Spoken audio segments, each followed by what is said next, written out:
Welcome to Analysis. I'm John Rees. It was a bad day in court for media magnate Rupert Murdoch yesterday. He had to admit that the Sun was guilty of illegality in its pursuit of Prince Harry and pay damages in a hefty financial settlement. Here's how Reuters reported it. A lawyer for Prince Harry on Wednesday said the Duke of Sussex had reached a settlement with Rupert Murdoch's news conglomerate. In a monumental victory today, News UK have admitted that The Sun, the flagship title for Rupert Murdoch's UK media empire, has indeed engaged in illegal practices. The lawsuit accused News Group newspapers of illegally obtaining private information about the royal and his family. The 40-year-old prince and younger son of King Charles had been suing the publisher of The Sun and the now defunct News of the World at the High Court in London. After endless resistance, denials, and legal battles by News Group newspapers, including spending more than £1 billion in payouts and in legal costs, as well as paying off those in the know, in order to prevent the full picture from coming out, News UK is finally held to account for its illegal actions and its blatant disregard for the law. The trial to consider the case was due to start on Tuesday, but following last-gasp talks, the two sides reached a settlement. As part of the settlement, the publisher admitted unlawful actions at its Sun tabloid for the first time, bringing the fiercely contested legal battle to a dramatic end. Harry's lawyer said a deal had been struck with NGN agreeing to pay significant damages. A source familiar with the settlement said the damages involved an 8-figure sum. NGN also admitted it had intruded into the private life of Harry's late mother, Princess Diana. The media company has paid out hundreds of millions of pounds to victims of phone hacking and other unlawful information gathering by the News of the World, and settled more than 1,300 lawsuits involving celebrities, politicians, well-known sports figures, and ordinary people who were connected to them or major events. But how much has really been won? Harry had previously said that he would see the court case through to a full hearing in which Murdoch executives would be forced to take the stand. They would then be confronted with all the evidence against them. That will not happen now. And what of all the evidence and the findings of the first Leveson inquiry that was supposed to clean up the press? Even Sir Brian Leveson said that the press doing was much greater than the inquiry he chaired had realised, and that there should be a second inquiry. But the Tory government scuppered that. So where does that leave us with press accountability? To discuss all this, I'm joined by Professor Des Freedman from Goldsmiths, University of London. Des, welcome to the programme. So just give us some sense of how big a victory that was in court, or not. Well, I think it's a huge victory because to get News Group newspapers and The Sun to admit, finally, after many, many years, that they have engaged in, they won't use the word illegal, but unlawful activity, which means pretty much the same thing. To get them to admit that after all their denials, after all the evidence presented to the Leveson inquiry, after all the evidence presented in court, finally to hear that they admitted wrongdoing is really significant. I think what's particularly significant is this may well not be the end of this. When you hear, as I did this morning, some quite senior figures of the establishment like Patience Wheatcroft, who was a very senior newspaper editor, a baroness, saying that she thinks there could be, and in a way she was calling for this, for more police activity, police investigation into the unresolved aspects of all of this. You get the feeling if the establishment are arguing that, then maybe this hasn't quite gone away. So that's the good side. The not so good side is that money has won out, is that the power of The Sun, the fact that they were able to splash, we don't know exactly how much, but let's think it was £10 million, which is nothing compared to the £1 billion they've spent in contesting all the claims. But they were able desperately to settle, to really force the situation, because the one thing they don't want is 10 weeks in court where evidence will be provided, not just about the wrongdoing, but about potential cover-ups involving some really senior people. And I think that is a shame. And I think many people involved in the process think this is a shame that all this evidence won't be heard in court. So it's, it's a victory in the sense that the Sun have had to, they've been named and shamed, but it isn't as far as we wanted this to go. Doesn't it mean that a lot of people that gave evidence in the Leveson inquiry into press standards, well, not to put too fine a point on it, lied their head off? Well, that's what the Sun and the Sun's lawyers didn't want to come out in court. So yes, I mean there are many people involved in this. We had just this particular judge, Justice Fancourt. He presided over the claims brought by Prince Harry against the Mirror, and of course, you will find that there are leading newspaper editors, former editors like Piers Morgan, who spent years denying he knew anything about phone hack, absolutely years. And the judge last year just said, to the best of his knowledge, he concluded that all the national newspaper editors involved must have had knowledge of all of this. So if they must have had knowledge, then they also must have been lying. And this is not something that these people want ever to be held to account for. So, whatever the word you want to use is on this, dissimulation, not telling the whole truth, lying is a pretty good way of describing what many senior people in the journalism industry have been doing for many years in relation to phone hacking allegations. Now, I think it was Matt Hancock who went on to have a stellar career, absolutely messing up the country's response to COVID. But before he got around to that, he dismissed the idea of there being a second Leveson inquiry. Surely that demand will resurface now? You would hope that it would, but it hasn't. And today, as I understand it, Downing Street are saying they have no intentions of doing this. So it wasn't just the Tories who shut this down. As soon as Keir Starmer came to Downing Street back in July, he made it very clear that his government wasn't going to take up Leveson 2. Remember that Leveson 2 was recommended by Lord Justice Leveson because not everything could be fitted into the inquiry. He recommended that a further inquiry that focuses on the relationship between the press and the police. Many stories came to the surface during all of these investigations and during the Leveson inquiry. And he thought that there needed to be a separate and further inquiry that has been shut down by Keir Starmer. And you can only guess, because this was reported in July, that a deal was struck between Keir Starmer, his team, and Rupert Murdoch, that if Labour agreed not to pursue Leveson 2, they would be looked on favourably by Rupert Murdoch and even get endorsements. In the end, Labour was endorsed by the Sun in this year's election. And so we have perhaps there will be some minor backbench nervousness or some backbench, I think revolt's too big a word. There's going to be a lot of people who are very unhappy about this. I mean, one of the people who was involved in the claim yesterday was Tom Watson, Lord Watson, who is a long-time Labour stalwart.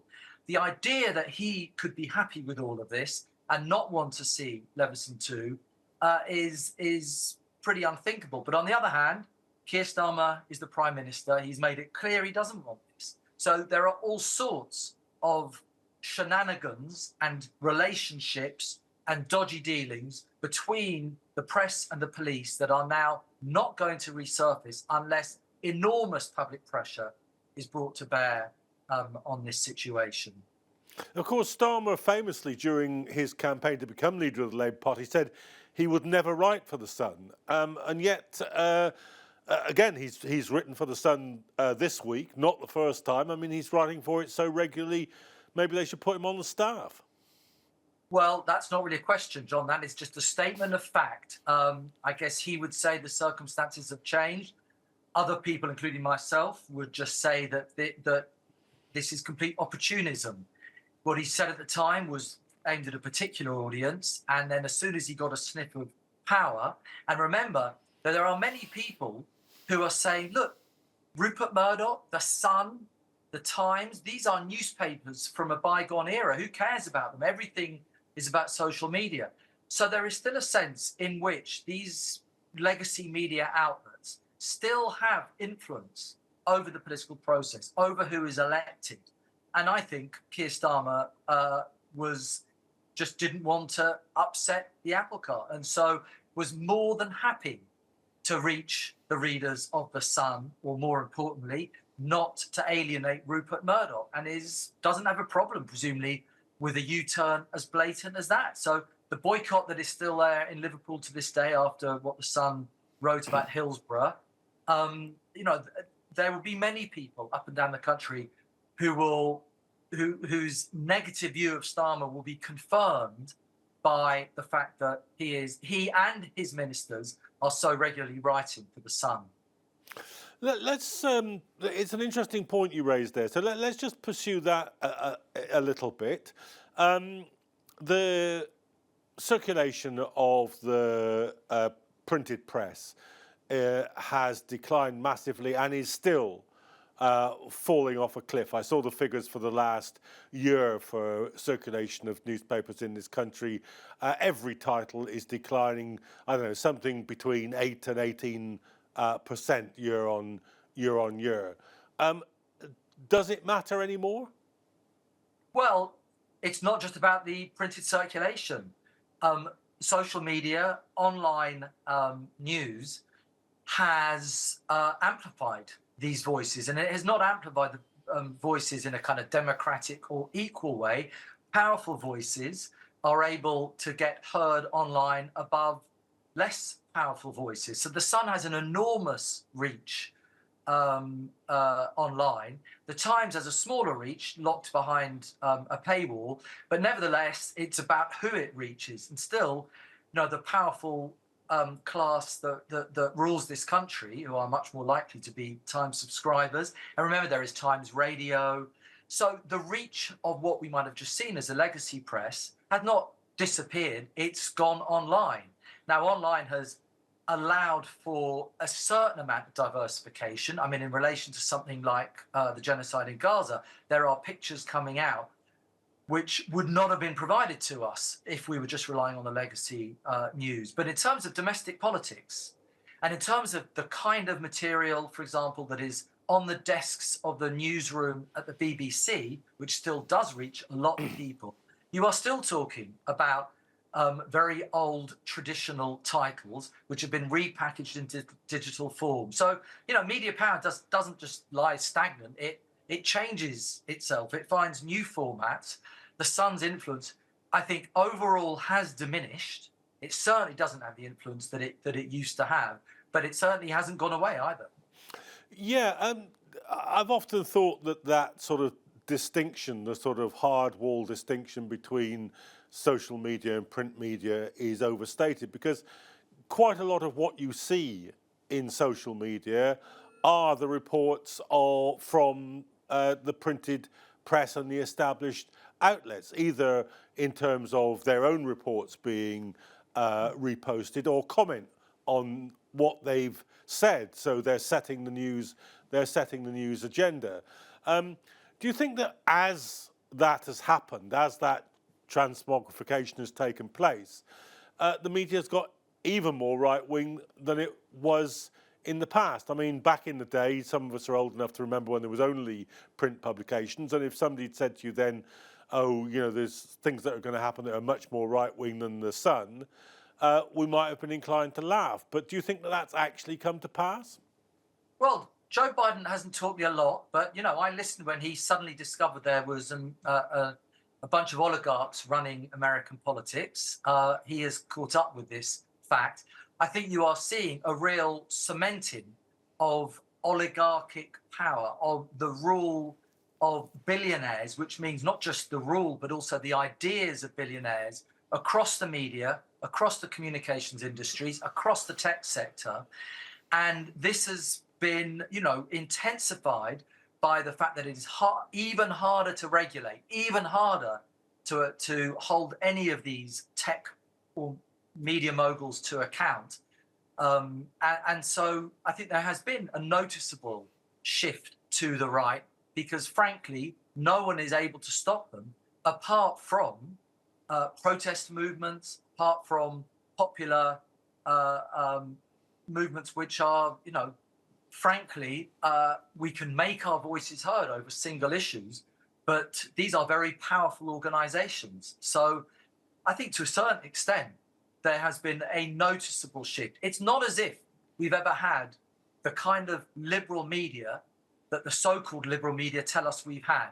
We've always had a press that was beholden to the wealthy, that the wealthy were always able to use the press just to leverage their voices. There's been up and downs, and this is much more related to the kinds of the shifting of public opinion.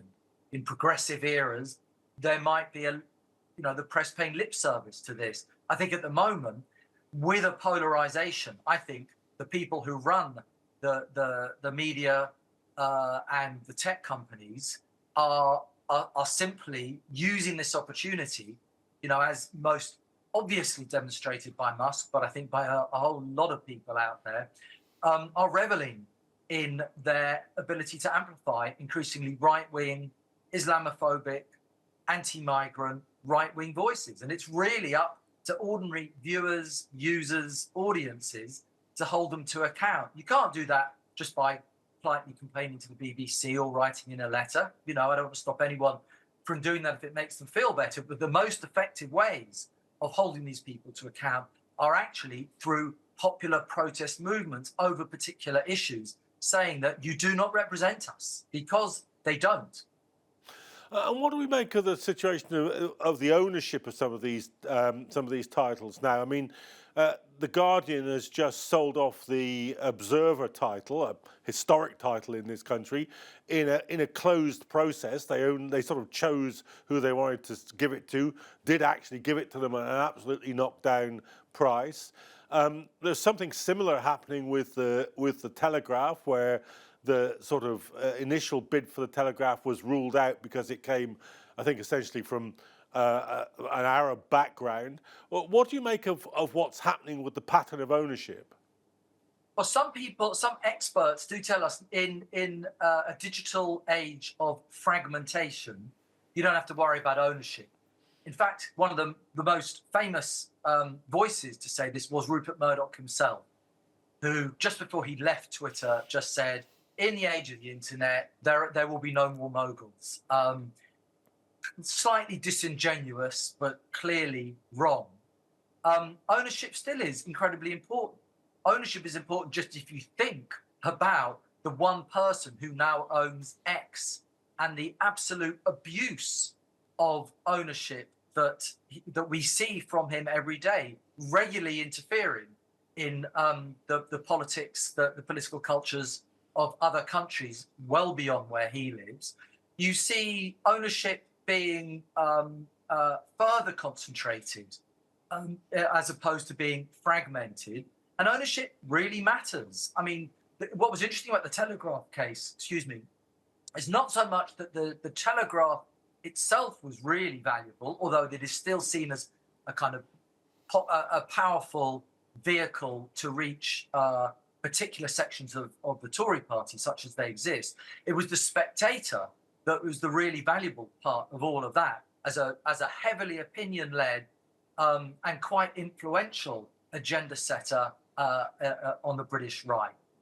So people will fight to have ownership. So ownership does really matter, and it's the concentration of ownership and the oligarchic control. In other words, the fact that a handful of billionaires, which you see really explicitly running the American media, but also, of course, you've seen it traditionally just in terms of the ownership of the British press, and it is something that is not disappearing. It's still the case that three large companies own the vast majority of the circulation of the British press, and as we've already discussed, that circulation is important when it comes to its online equivalents. It's a tiny number of people who own public communication systems, and that is, the idea that we live in a fully fledged democracy when the public affairs are mediated by such a small handful of private corporations and billionaires.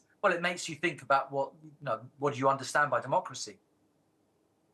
So just briefly to sum up, Des, Do you think there's any difference in the sort of reception of the press now in a digital age than there was when it was simply print media?